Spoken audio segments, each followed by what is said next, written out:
8K G7 HVR.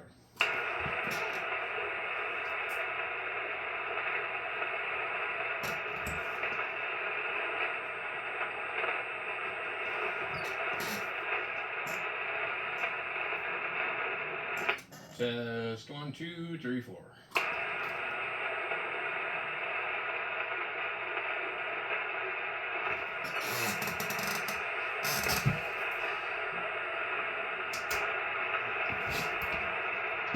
Oh yeah, I'm gonna have to retune this thing again.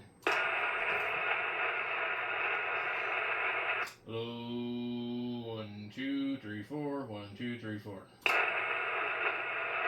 Hello, 1, 2, 3, 4. 1, 2, 3, 4. Hello, hello, hello, hello. 1, 2. I think it's good now. Boy, it was showing that it was putting out a lot of power, and then I noticed that the main tuner was in bypass, showing a lot of reflected.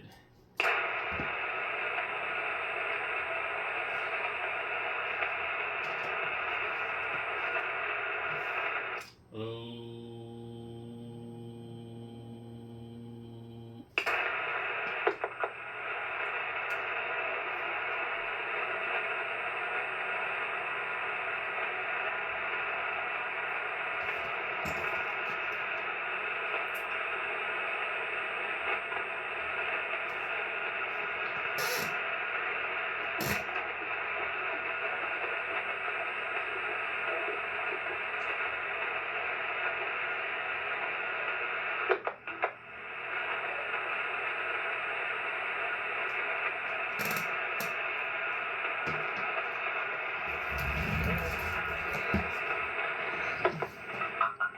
We're waiting for him to figure out his radio.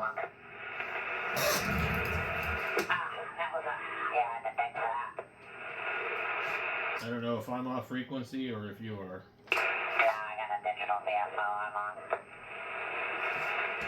You can tune into me if you want. Okay, I should be fairly close, but just let me listen to you a little longer. Yeah, I gotta tune this thing.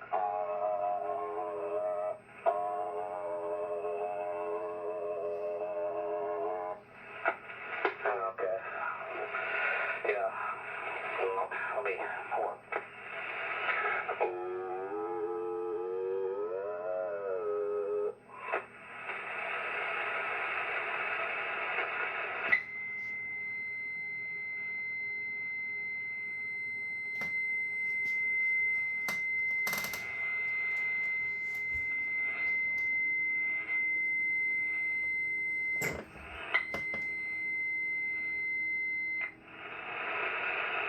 Okay.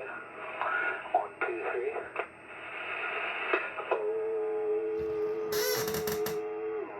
Yeah, that's enough. Does that sound okay up there? You're not on frequency because I have the other radio on and I'm talking. I can hear myself. I am on 3852.5. Okay, hold on. That's weird. So let's see here. I need to be right about perfectly right there, almost. I can hear the other radio. I've got it monitoring. It's off a little bit, but it's pretty close. So you're off by 0.5 for some reason.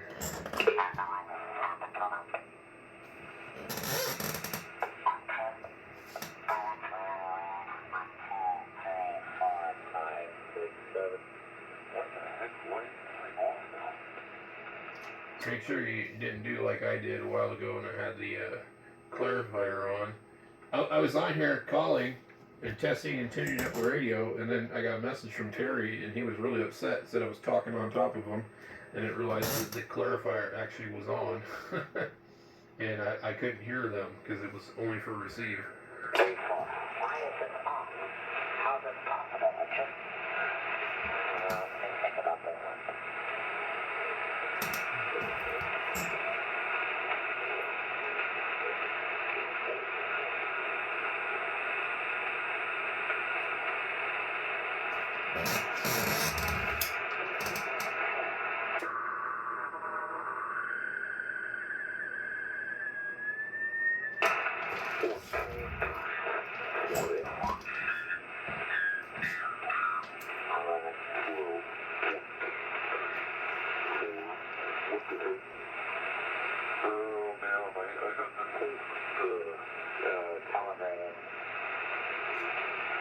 Yeah, I don't know. I just zero beated this to the icon, so and I can hear it. It sounds perfect now.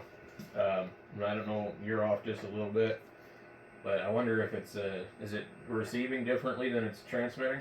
I don't know why this happened.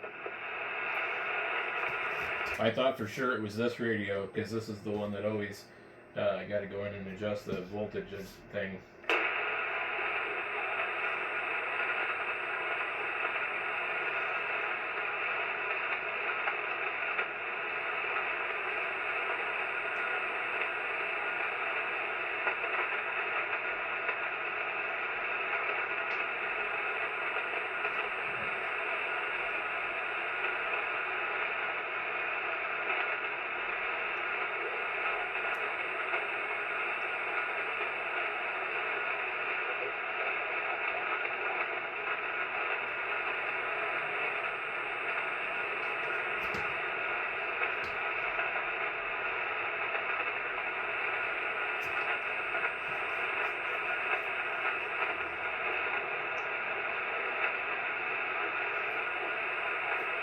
KG7H.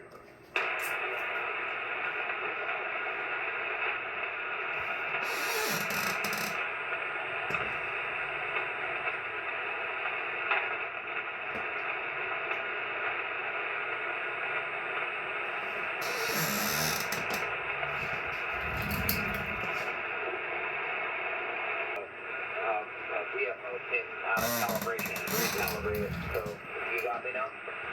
Yeah, you're fine. Are you talking about the external or the internal VFO? No, the external. Yeah, I calibrated the whole thing about an hour ago. I guess the radio just, something moved in it because it was off by 0.320. But I zero beated it to the damn 2000, so it should be spot on. It is. It's good. It sounds really good. Alright, now let me turn the amp on.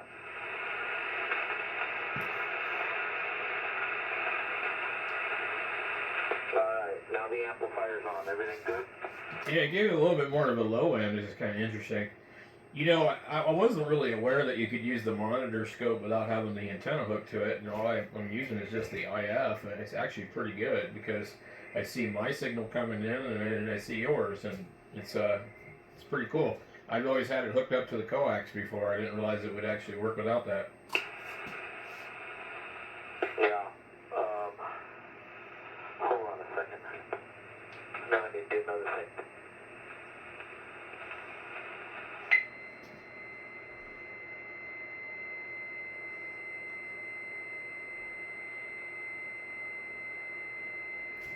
If you guys look, you can see the. Alright. Yeah, I don't know why.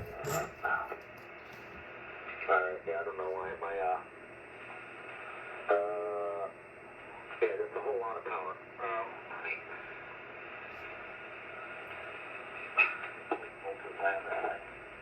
It's got 5,000 on it. Let me turn it down.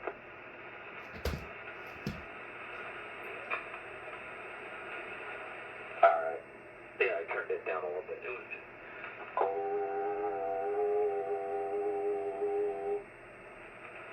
Alright, that should be okay now. Does it sound nice and clear up there? Yeah, yeah. You know, this monitor scope is a pretty good gauge of how much power you can really get an idea who's doing what. Yeah, no, you're slightly off. I mean, I'm not going to complain about it. I just wanted to let you know, because now I'm zero beated to the 2000 over here. You're perfect about 52.96.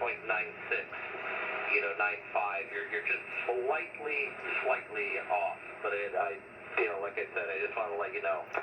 Yeah, I can hear it. It's actually because it's warming up. It's moving a little bit. And if I get it, let's see, probably right about there. Yeah, I wish we could get like a gear reduction drive for these 101s to really where you could tune them better. Well, they already have that. Yeah, I don't know. I mean, if it's unstable, then I would suggest you could take the knob off, and what I do is I I have this, you know those little felt feet that you buy at the hardware store that go under equipment? You can put them under like table legs or equipment or something so it doesn't scratch your floor. They sell them at the hardware store. They have a little pack of them, and they're about half-inch in diameter. They have some small ones, like just like if you don't want to, you put it on the piece of equipment, set it on top of the radio, and then that way it's not going to scratch it. They got a sticker on one side. I take those things and then I cut them. I cut them right in half, so I make like a half moon, and I stick them to the back of the VFO knob, and then that makes the brake. It makes like a little shoe, and then you loosen the knob, and you set that on there with a little bit of a tension, and then you tighten the screw up, and then the knob is nice and smooth, and it doesn't move when you kick the table or bang on the radio. I think this one's just actually warming up, but I've pulled this one off, and all the felt is actually in really good shape. One place you can get that stuff for sure is Walmart sells sheets of black felt, and then the Dollar Tree has the more aggressive kind of looking stuff that's a lot thicker, and I've used that for a bunch of different things, but it's really good stuff. Yeah, that's all you need to do. I mean, if your knob won't hold position, then do that. Why is the one tube? Why is the one tube pulling more current? What the heck? Let me see here. Hold on a second. Maybe I bumped the bias.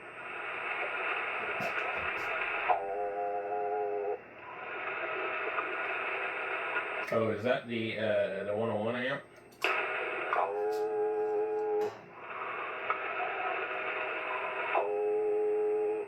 Alright, now they're... Yeah, I can set the... That one tube over there is glowing. What the heck is going on here? Hold on a second here. Sorry about that. I need to resolve this because the left tube is significantly redder than the left.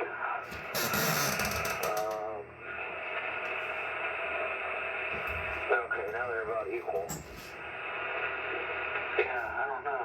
That's kind of interesting. In the radio, or are you using the 101 amp? 1, 2, 3. Okay, they're pretty close now. This is a two-tube amplifier, and I have a separate bias for each tube. And I just looked over there, and the one of them is glowing the plate like it should. You know, it's orange, but the other one wasn't. So I had to balance it. Okay. Yeah, no, I think with this radio here, what I was referring to though is like, you know how you adjust the VFO, and it's like splitting hairs to try and tune in a signal.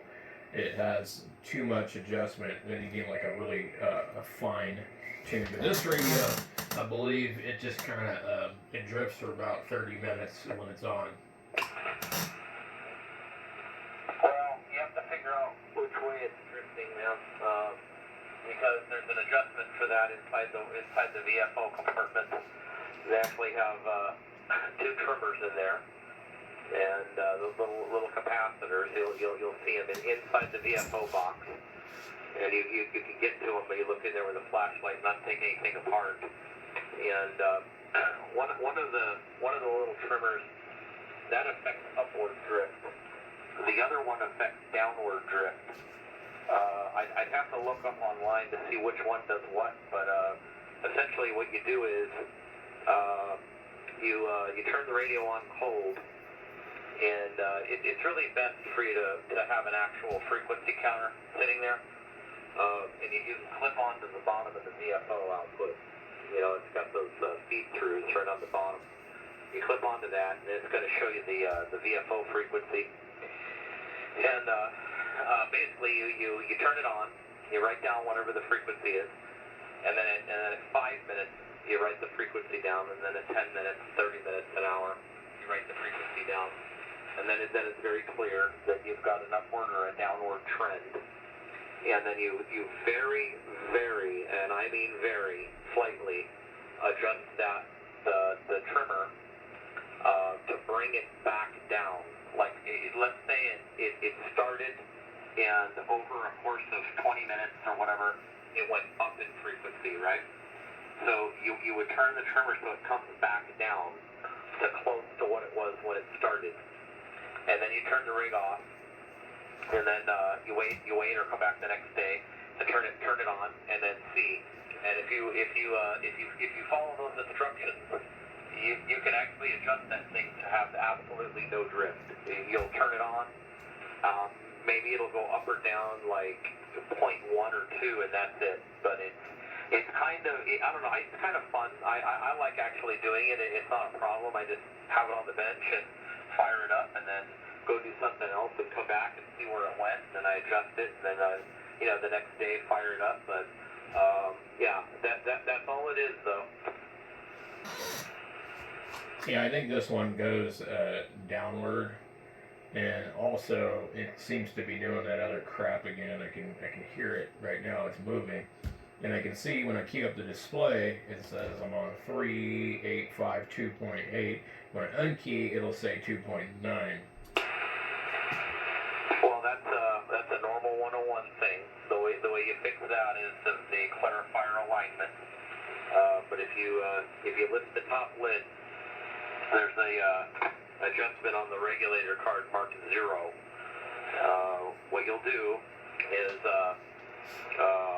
this is be in receive. And so let's say it's you adjust the VFO so it's right in the middle of 3853.0, right? So you just set it right in the middle. And then when you key it, if it's different, you key it, no audio on sideband, and you turn that 0 adjustment until it's the same on receive and transmit, and you're done. About every 3 to 6 months on a 101, you have to set that. It always goes off. Boy, you ain't kidding. I think I've adjusted that thing 100 times in the last 5 years. Well, that's how you do it. You just key it with no audio, and if it's off 0.1 or 0.2, you just key it, turn it so it's the same, and you click the mic a bunch of times, and you're the same, and that's it. There's a better way to do it with a voltmeter, but that's why that's there, you know. Now, if you left that radio running for a week and then set it, you'd be good, you know. But like this one here, I don't think this one's been on, Bram, in probably 5 years, 6 years. It was at the bottom of the shelf over there. So what I did is I got the radio out, put it on a variac, turned the voltage up right away, put the radio on, and then I let it run for like an hour, came back, shut the radio off, and then I operated every single switch and control 20 times. Every pot, my game 20 times full, 1, 2, 3, 4, 5, and the audio and the RF gain and every switch 20 times, the VFO adjustment, our selector up there, all of it, and turned it back on, and literally 90% of its issues was fixed. Yeah, I was using this one a couple of days ago, but the other one that I have, the early 101, I actually prefer that one better. I don't know why, because it's not supposed to be as good. You know, fellas, box up a whiskey. Good evening. Hey, Rich, what's going on, man? Howdy, howdy, Mr. Clark. Brad. What's going on, Rich? All right, Evan. Just got off work a little bit ago. Did a big 9-hour stay, and had a little bite to eat. Now I'm having a little bit of coffee and listening to you guys. Actually, that sounds good. Some coffee. We made some coffee earlier, and I just got so busy, I forgot to grab a cup. This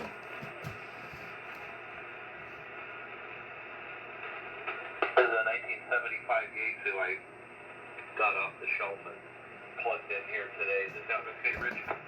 Yeah, I did notice a difference, though, on your amplifier before you started adjusting your tubes. You came up with solid 2 heads in it when you got them all lined up. Yeah, it just, I don't know, the bias was off on the right tube.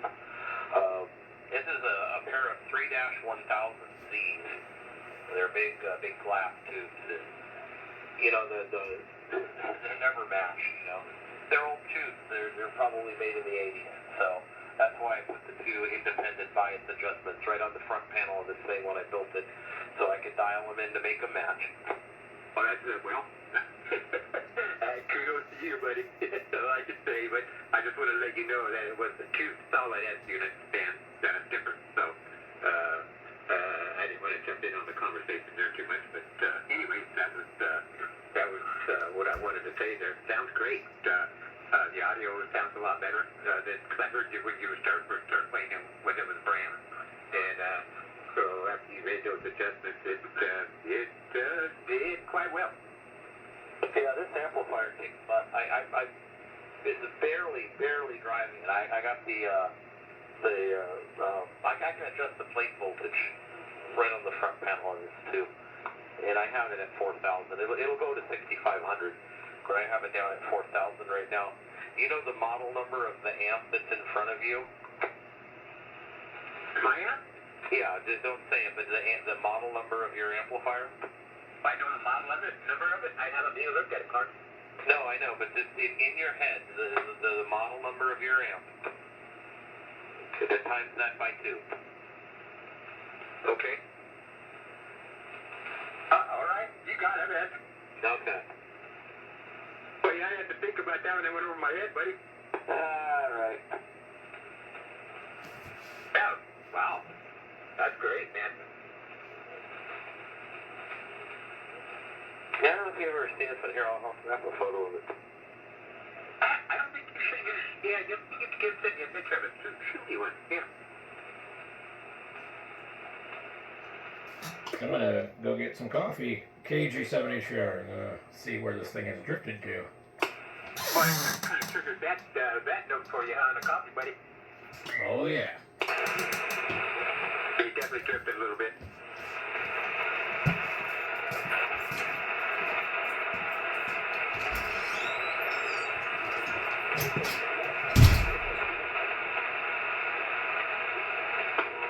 Here, I'll get up, see if I can get a picture of the tube. Oh, try to get some heat in them so you can see them. There they go. Okay, yeah. 1, 2. 1, 2.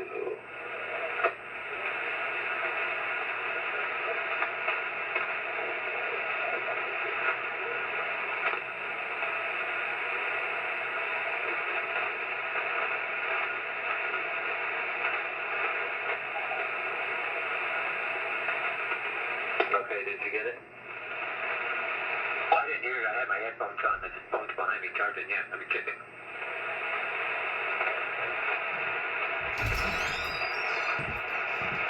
Mom was watching TV, so I didn't want to interrupt her television.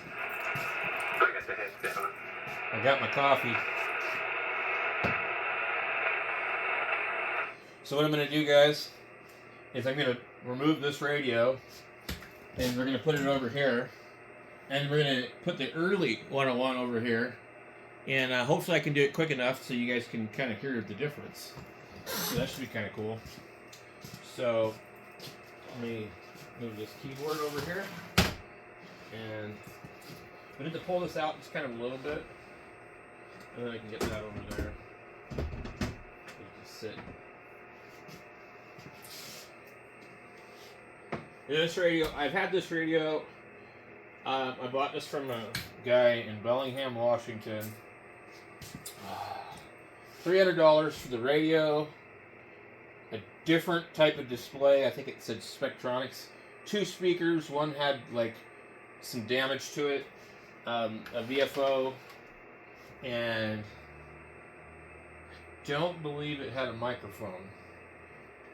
But I've had this radio since 2016. Yeah. And I've owned a lot of radios, and this is the only one I still have from that time period. I don't have anything else that I've kept for that long.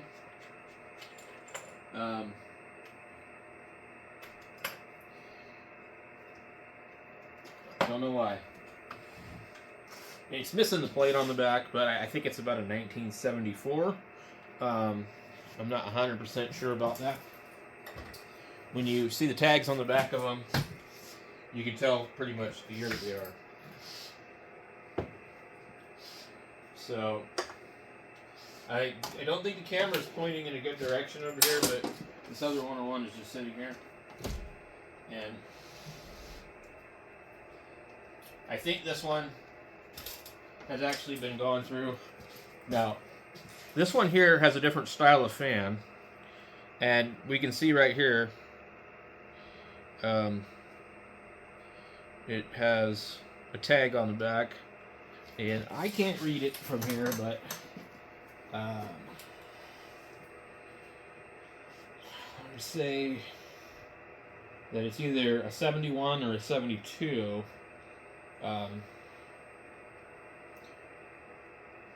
It looks like the first number is a 1 and then an L and then a 215. So one of these here is used for the year. This one also does not have the light bulb in the back.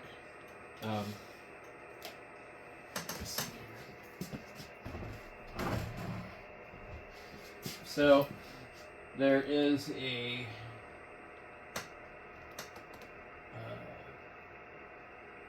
power adjustment here, a ground, and an RF out. There is no lamp in the back. On the other ones, there's a lamp in case you get like a lightning strike or something. I think there's something else different right here. You can grab the other radio and just set it on top so we can see this. I don't know if anybody's ever really done a video of this. This is a normal fan that they would normally have. You can see that this is different.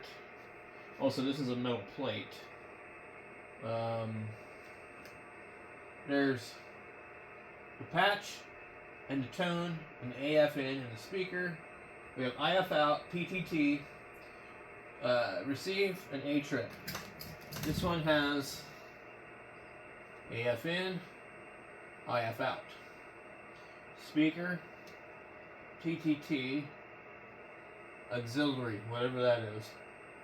There is no A trip. There is no tone. It has patch. So it's missing these two down here. Here's your key back here. I believe the accessory plugs are all the same. Why in the hell does this not have an accessory plug? And I thought that this had been required for the radio to work.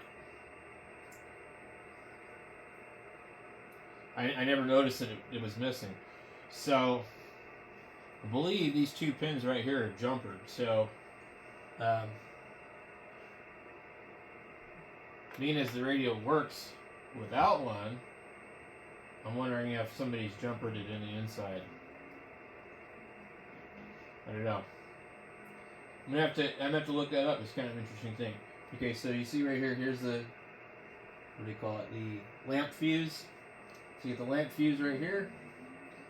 And then you have the little RF out in the ground and the receive antenna.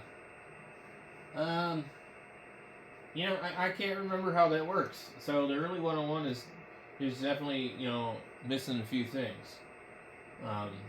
But anyway.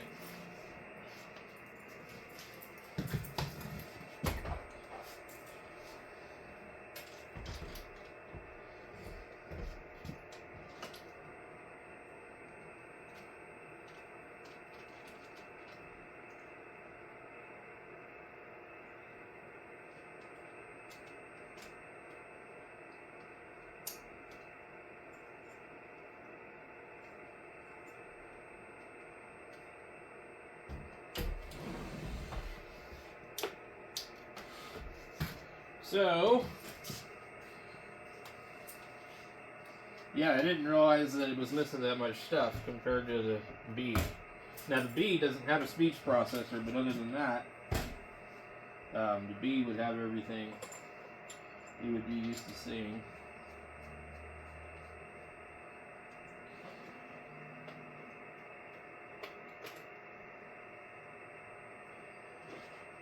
That is really, really, really strange.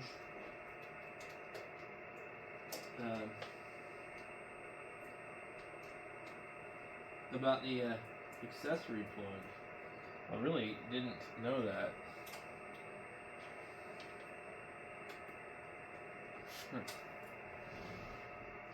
Certainly weird.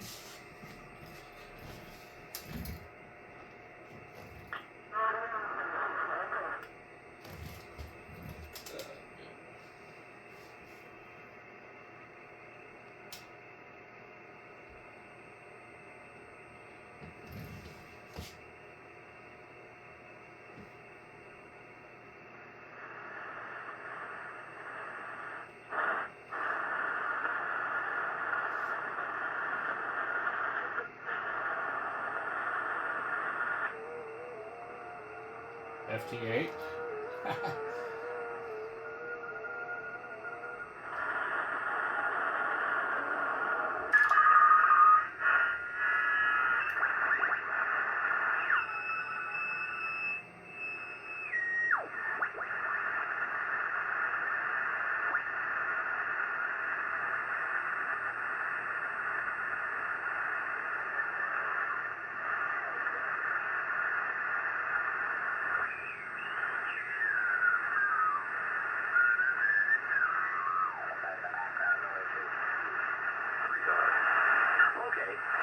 So that's a compression thing. So I turn the compression off, and let me stop talking. This is going to be Doug. GGZY or something. Any better? Talk some more. I mean, I expect you to turn your compression on, but it sounds pretty good. No, I don't have any compression on at all right now. It's turned off. OFF. Oscar, do you have the adjustment? There's the phonetic I alphabet. don't see anything. Right there it is. Not out. I double with you, so what's the alien? No compression. Compression off. Oscar, Foxtrot, Foxtrot. No compression. So I'll stop talking for a second. And I can still see a little background. Now the fan in the amplifier is a little noisy. John, I can see it on my pitch finder.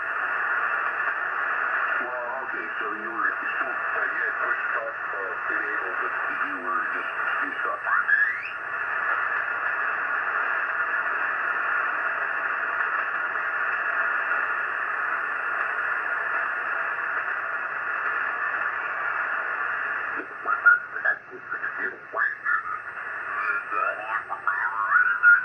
No problem. Okay. Yeah, that makes total sense. Yeah, very cool. This one reads differently.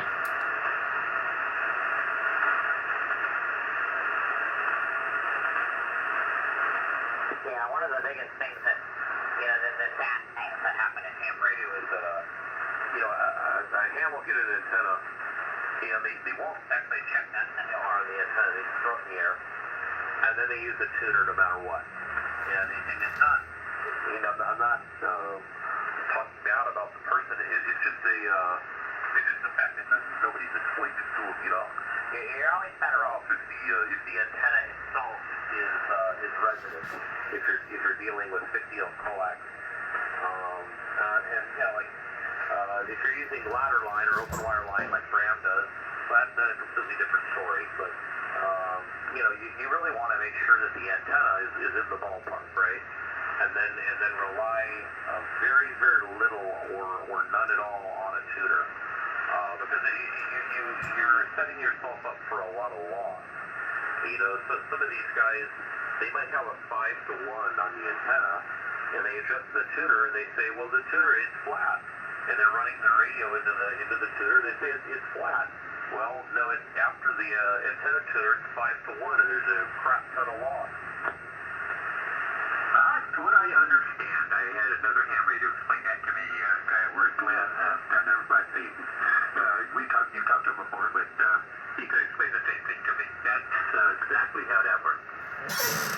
Yep, that's it. I mean, an antenna tuner. This radio is moving worse than the other one. The purpose for you to have one is, or him to have one really, if you're using coax now, like you do, let's say all of a sudden you got into CW and you wanted to go, okay? But you don't want to retune the antenna down there because your main purpose is the phone band up here. Well, that's where an antenna tuner comes in, right? You use the tuner to make the radio and the amp happy, and you sit down there and you have your fun playing with.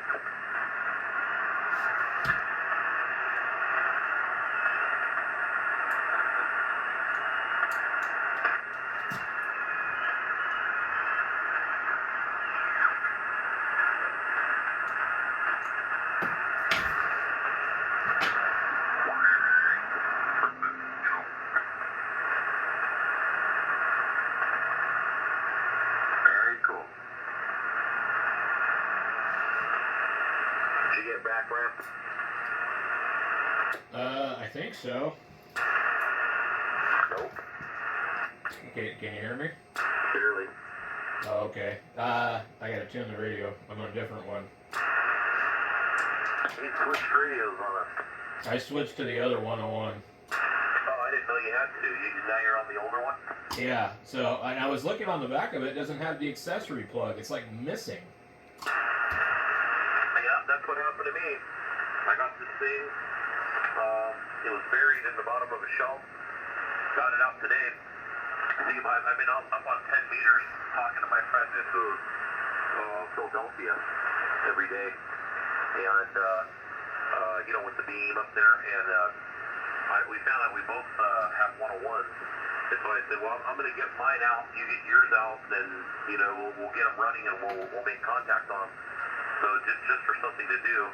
Get mine out. And the accessory jack's missing. I had to dig for like 30 minutes to find that stupid thing. Well, why does this one work without it? It shouldn't. Yeah, somebody then opened it up and jumped it, I guess. That's what I was just thinking, because I switched radios. I was like, wait a minute.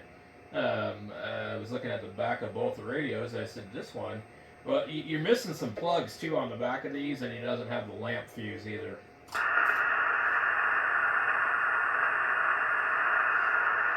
Now, I was just complimenting this poor radio about how it was better than the other one, and I can hear it like moving all over the place right now.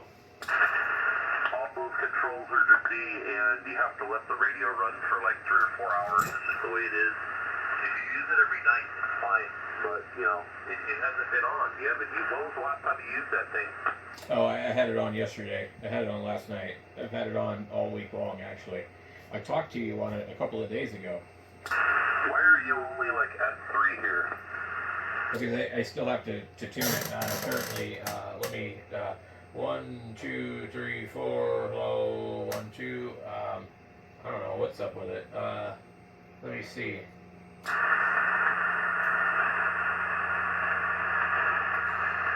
all I got on YouTube, Brad. I got about 3 issues to talk to, buddy.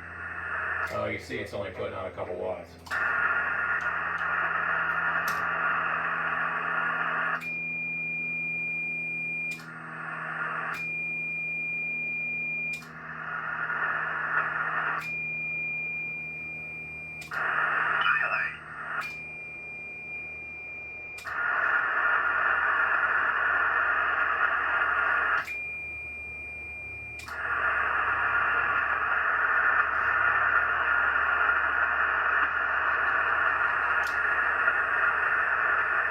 Something's kind of wacky. I don't know, you're 20 over now. Yeah, but it read something ridiculous on the meter. And it's no way that it was putting out what it said it was putting out. Yeah, what's it put down? It should put out 150 to 175. Hello, let's see. 1, 2, 3, 4, hello. I think about, it went down. Hello, 100. Hello. Yeah, somewhere around 100 without the amp on. Okay, the peak reading meter on the amp says about 150. Yeah, that's That's good. That's what it should do. 150. This one here is real strong. I just happen to have a really strong set of green banded tubes in it, so it reads like 170. But yeah, 150 is all they should do down here. I keep forgetting that stupid Heathkit tuner, the SA2060A, is like RMS reading.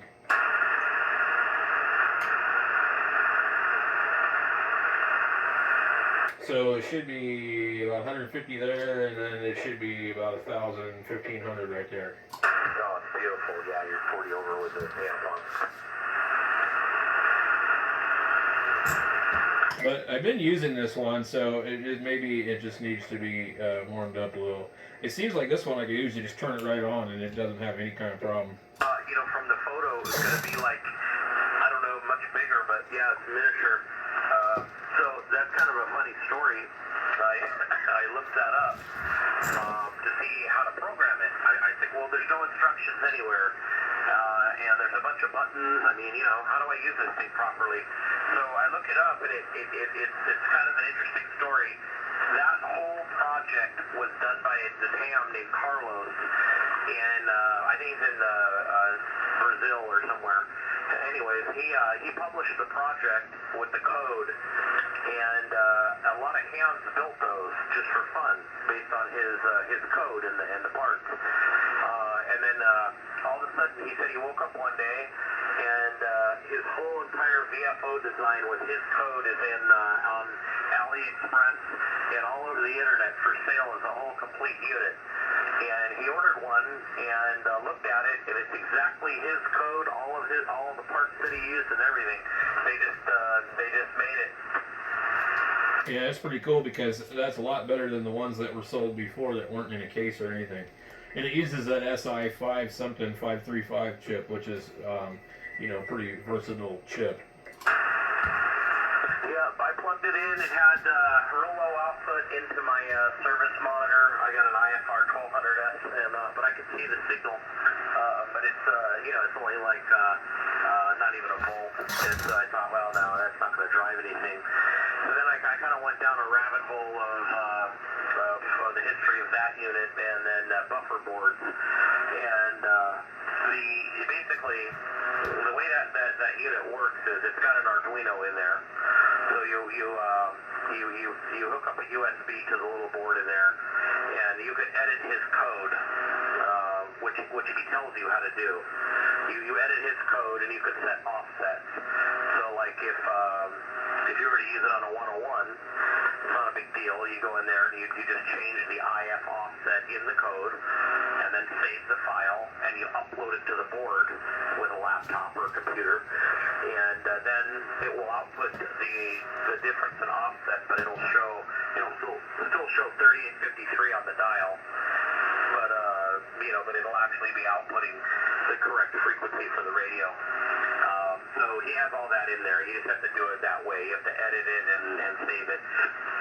Not a big deal. Once you do it one time, it's easy. But then I found that little buffer amplifier. That buffer amplifier seems pretty cool. It's $24. It has the same connector on it.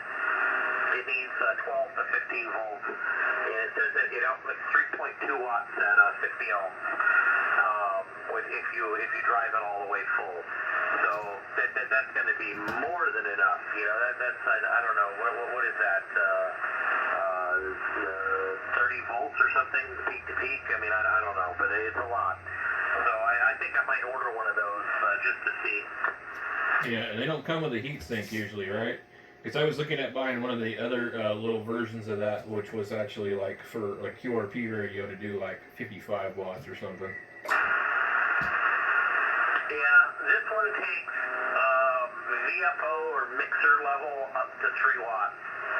And then you would then run this into an actual amplifier, like a bigger one if you wanted the thing to do 100 or something. But, I think for our purpose, that little one with the heatsink is probably enough.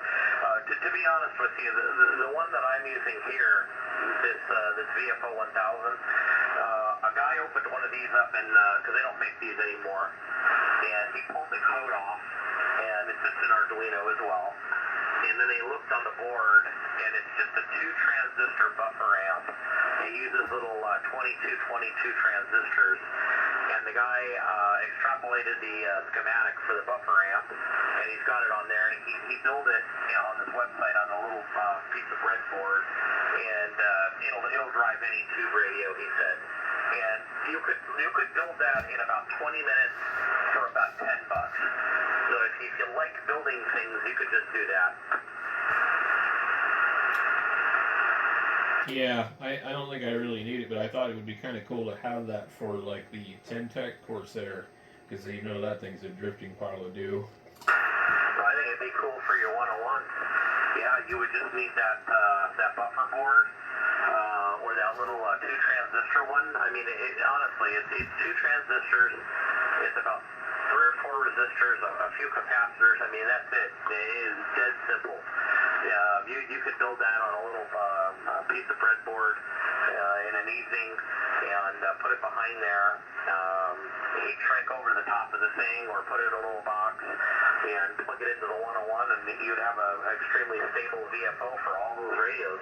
So that's what I want to do. I might build a little one, and I'm just going to order that little heat sink one. It's $24. I don't care. I'm going to order one anyways. Yeah, that'll be a cool project for sure. 3 watts just will be shy to drive the big Collins. The big Collins really needs 5 to 7 watts. I need to confirm that. There may be I don't know. I have to try it. There is a drive adjustment on the driver tube of that thing. There's a potentiometer for screen voltage, and I may be able to adjust that and get enough drive with 3. But that's all. I want to try it. So I'll get that little board and then hook it up in there and then give it a go.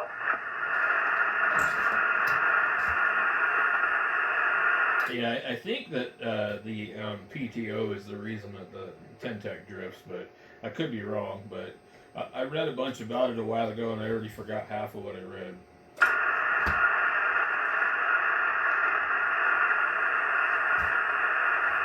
Hey, gentlemen, I'm going to say good night. You have a great night, and we will talk to you all a little bit later. I'm going to go get some horizontal there, Roger. All right, Rich, have a good night. Good hearing you. Yeah, good night, Rich. Thanks for being there, man. Oh, yeah. Good talking to you guys, and we will talk to you later on that note. Hopefully we can do it tomorrow. Anyway, catch you guys later. Have a good day tomorrow. Kilo 7 Fox Up over to you.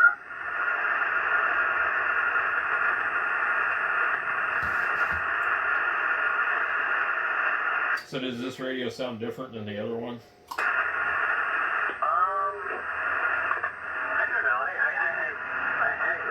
Sounds a little bit better, but I think it's because this one's more on frequency, Yeah, it seems to be staying put.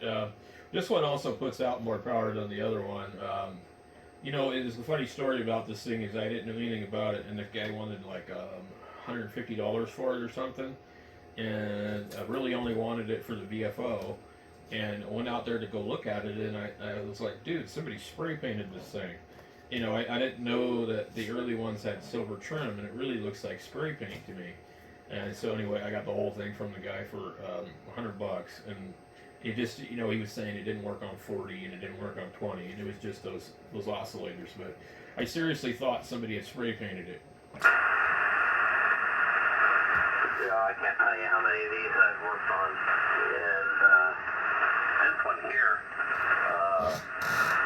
I got from Yahoo, and he got it in the box, and we pulled it out of the box, and it looked like brand new, and hooked it up. It was tuned up on 20 meters, and there was no output. I screwed with it for about 20 minutes. I thought, now something's wrong. I put it on 40 meters, and it made full output, full receive. Started trying the other bands. Nope, it's only 20. So a couple days later, I went into the radio, and the trimmer for 20-meter oscillator, the trimmer was bad. I don't know how it it was bad, but it just was. I turned it round and around, and the 20-meter oscillator wouldn't run. So I swapped the crystal from a different radio. Nope, still doesn't run. Tried to clean it. Nope. I had to pull that whole freaking board out of there, which is a nightmare.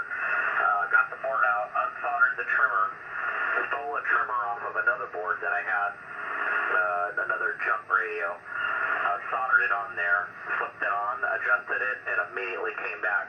So it literally had a bad 20-meter oscillator trimmer, and that's why the guy put it back in the box in the closet. Yeah, it's pretty funny. This one here doesn't have 160 meters, and I tried to add it, and you actually have to add one of the wires to the trimmers. So then you can put it on the auxiliary position, but for some reason I hadn't been able to get it to work. I didn't try real hard. I just put the crystal from the other one in here and then adjusted it, but I couldn't. It didn't seem to want to work on 160. So I just said whatever. How often do I use 160 anyways? This one's got 160 and 11. Kind of an oddball. Oh no, a lot of them did. A lot of the double E's had the 11 also, but all of the ones prior to the E definitely had 11. I've never put it on 11. I don't even know if it works there. I'd have to try it. It probably does. Well, I don't know. If the guy had it on 20 and it failed, maybe it doesn't. You have to clip a wire in there and whatnot, but it does have 160 and it works there. I'm pretty sure at the time that they sold these, they were specifically targeting the CB 11-meter crowd. No, that's not true. This was a very, very popular ham radio. This actually put a lot of companies out of business. This was, I call it the Volkswagen bug of ham radio. They literally made a million of these, man. You could buy this radio at Sears. You could buy it at Radio Shack. It was $400 or something, and it was just incredibly popular. Pretty much everybody had one of these at one point or another. I wonder if you walked into Radio Shack back in the early 80s if you had to have a ham license to buy one. Yeah, you did. Same thing at Sears. They would ask. I guess it depends on who was working that day, right? Yeah, because it seemed like, people made it sound like it was really hard to obtain this kind of stuff if you weren't licensed, but I don't think it was that hard, because, so many of them were in the hands of CB operators that's why I really kind of feel like they were almost sold on purpose that way. No other radio do I know has the 11 meters on it. And I was just kind of looking at the digital display and realized, well, that has a spot for 11 on it also. Well, yeah, a lot of radios actually had 11 back then. All the Johnson radios of the 50s, 60s all had 11. All of the Salons had 11. There was a lot of radios that had that on there. And that was actually a ham band. It wasn't a ham band when this radio came out, though. But this radio did not transmit on 11 meters. You had to modify it to do so. But if I've been on the Fox Tango group for years, and, the guys that bought these new were on there, and they said nobody in the 70s, when these radios were new, were running these on 11 meters. And the reason is quite simple. The CBers couldn't afford them. They started doing that later when the radios were second, third hand, and they figured out they were easy to modify. Yeah, Swan, I think Swan targeted that crowd because, obviously, they had to have their ad pulled out of the ARRL book, and then they changed their name to Siltronics so they could get away with selling whatever that 11-meter thing was and market it as a 10-meter only radio, but it was the CB. But let's see, so all the Johnsons and stuff, that back when those were made, 11 meters was a ham band. Yeah, that's what I just said. Yeah, so those ones make sense, but the Swans and the Yaesus, they were putting that out when it was already a CB band. I mean, what year did the Herb guy or whatever invent CB radio? Like 58 or 60 or something? I don't know who invented it. The Swans were made 65 on, I think, pretty much. Maybe a little bit earlier from some of the other models, but mid to late 60s. Some of them have 11, but like I'm sitting in front of a Swan 700. It doesn't have 11 on it. There was a time period where the FCC cracked down on that and went after radio manufacturers like Swan and Yaesu, and they just flat out made them remove it. You also remember Heathkit got in trouble. They wouldn't sell. They weren't even allowed to sell the FT-220 anymore. They had to make the FT-221, and that didn't have 10 meters, which would work on 11. And the same thing happened with other radio amp manufacturers. They couldn't have 10. You know, you had to find a kit after you showed proof of your license. Yeah. Oh, the guy, the CB guy, his name was Al Gross, and he was from Arizona. Oh, okay, I didn't know that. Yeah, I guess he worked for the government during the war, and then when that was over, he came up with this idea of it was walkie-talkies, I guess, at first, I think. And I'm pretty sure, if I remember correctly, that's what it was. It was walkie-talkies, and it was originally intended kind of as like a business radio. Yeah, that makes sense.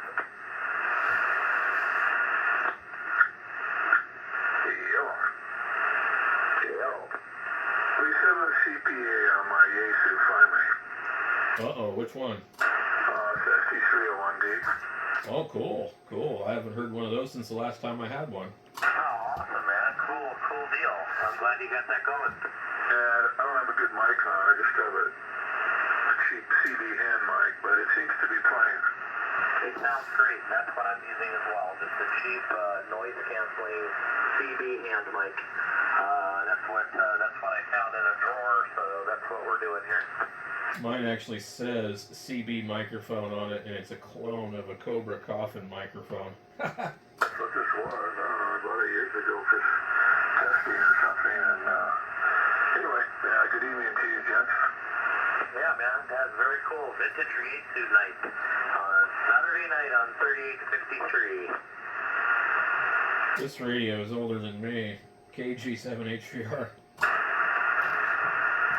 This one was, I think about, I have to look on the back. I think this one was 75, so that's about right. I think, I'm not sure, this is either 71 or 72. Yeah, the B model would have been earlier. When was the 301 made, Randy? I was just going to look that up. It's 75 or 2. I don't remember.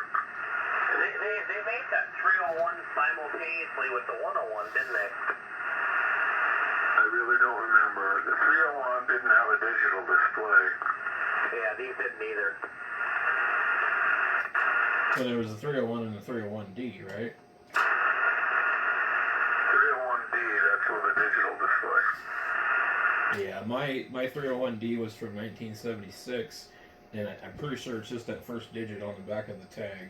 But my 101B doesn't have the tag anymore. This early 101 does, and the first number is a 1, and then there's like a letter, and then there's a 2. So I can't remember which number is the year. I think it's the very first number. Yeah, I don't date their manual so well. For this, I have done pretty hefty mods too. I have the Elcon Swiss frequency stabilizer, which really works well. I left it on all night last night. It drifted 20 hertz. Everything. The vehicle didn't drift, but the crystals drifted. And I did a modification to the sideband filter. They didn't have the impedances matched correctly on one end of it, so this guy published a nice little mod for that, and I put his digital display board in here to replace the old Geezer original.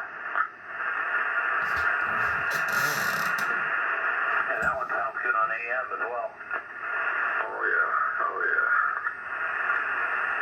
Now, I remember when I had mine, there was some crazy guy in Canada named Earl something that was really big on those radios. Application part today on eBay. It was Double a down. Sanyo FT-101. It was a preamp, and a car used them in all their tape decks for the recording heads. And they seem to go bad over time, apparently. I was reading about them today. So this guy in Britain made an exact copy of one. Same kind of out, so I could just plug it in, unsolder and put it in. Oh, very cool. So it's got low mic gain? Yeah, I have to have the mic gain all the way up. And I know it's bad because I can't make 100 watts with a 444D, and a standard microphone. That little 638 I have here at Butcher Boys, you can't make full power. It's pretty sure it's fun, dude. I remember playing with that when I first got it, but there were too many other challenges.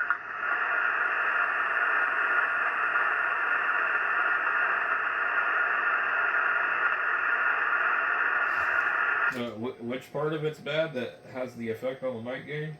There's on the AF board, the mic connector here goes to a pot to ground on another board, and then it goes into this IC. It's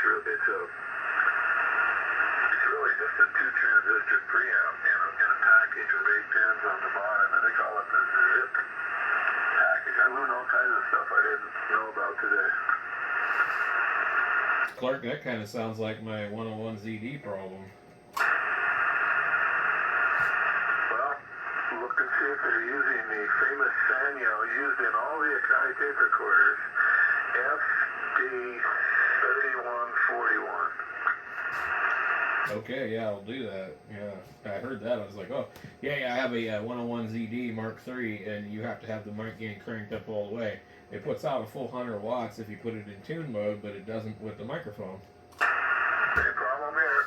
When I first got it, and I just selected a mic that gave me enough juju, or I use this LMFJ compressor limiter with level control on it.